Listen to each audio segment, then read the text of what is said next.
Raphaël et Brian, ils sont amis depuis super longtemps, tu vois. Et un jour après le lycée, Raphaël, il propose à Brian de faire un foot. Brian, il dit, bah ouais, je suis chaud, mon gars, on se fait 5 ans, tu vois. Ils disent, ouais, bah mardi à 16h, t'es là ou pas? Il lui dit, ouais. Et les jours passent et on arrive à la date du rendez-vous. Donc Raphaël, il y va tranquillement et il attend Brian, tu vois. 1 minute, 10 minutes, sauf que ça commence à faire un peu longtemps. Il lui envoie un message, il lui dit, ouais, t'arrives quand et tout et tout. Il lui dit, ouais, t'inquiète pas, je serai là.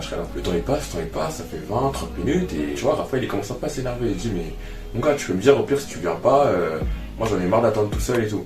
Et tu vois, Brian, finalement, il dit non, bah je suis désolé, j'avais un contre-temps, je pouvais pas venir ce soir, on se fait ça la prochaine fois. Et du coup, bah Raphaël il est un peu énervé, mais il se dit au calme, tu vois, au calme. On va se faire ça une prochaine fois, c'est pas grave, c'est juste lui qui pouvait pas aujourd'hui. Le lendemain, il reporte ça à la même heure, tu vois, et Raphaël, comme avant, il arrive à l'heure prévue. Sauf que Brian, il est toujours pas là. Il lui envoie un message, il lui dit désolé, mais aujourd'hui aussi je pourrais pas et ça va être compliqué pour moi, je pourrais pas être là. Et là, Raphaël, il se dit, mais ah ouais, quand même, ça fait 2 fois là. Bon, bah, c'est pas trop grave, une prochaine fois. Donc les jours passent entre eux, ils discutent, ils vont à l'école, ils font leur vie. Et bah, Raphaël, il repropose à Brian de repartir au foot. Et encore une fois, le moment du rendez-vous, Brian, il était pas là. Et dans cette histoire, tu vois, Brian, c'est un peu un rat, tu vois. On dirait pas qu'il respecte Raphaël. On dirait qu'il a pas de parole. Mais maintenant, imaginons que Brian et Raphaël, en fait, c'est juste toi. Et cette partie de toi qui ressemble à Raphaël, et cette partie de toi qui ressemble à Brian. Donc, petit côté Raphaël, à toi, bah, il se lève le matin et il écrit tout ce qu'il doit faire pour la journée. Il est motivé, il se dit qu'il va tout faire à l'heure comme prévu et que tout va bien se passer. Du coup, juste après ça, toi, tu continues à vivre ta journée.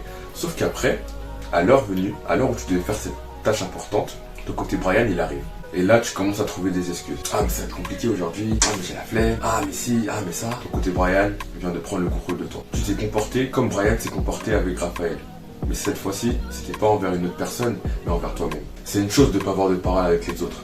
Mais c'en est une autre de pas avoir de parole avec soi-même. Tout homme devrait avoir une parole, tu vois. Et encore plus une parole envers soi-même. Genre si je me dis que je vais faire un truc, faut vraiment que je le fasse. Sinon mon estime de soi, elle va juste baisser. Et à chaque fois que mon estime de soi elle baisse, ma confiance en moi aussi. Sauf que si j'ai pas de confiance en moi, je vais moins oser. Je vais moins tenter des trucs. Et si je tente pas, moins d'expérience, moins de trucs à dire, moins de trucs à faire, moins de trucs à vivre. Et ta vie elle devient juste boring. Genre ça devient juste chape, tu vois. Tout commence par avoir du respect pour toi-même et apprendre à respecter ta parole. Respecter ce que tu t'es dit que t'allais faire. Parce que ton estime de soi, en fait, elle définit la manière dont toi tu te vois. Et si tu te vois comme quelqu'un comme un vieux mec, tu vois, bah tu vas juste agir comme un vieux mec. Je pense donc je suis. Descartes. Mais ce qui est bien, c'est que cette estime de soi, on peut aussi la construire. Si je dis que je fais X et que en temps et en heure j'ai fait X, bah ça me renforce dans ma croyance que bah je suis une personne qui peut faire X. Mais tout part d'abord de toi qui peut respecter ta parole.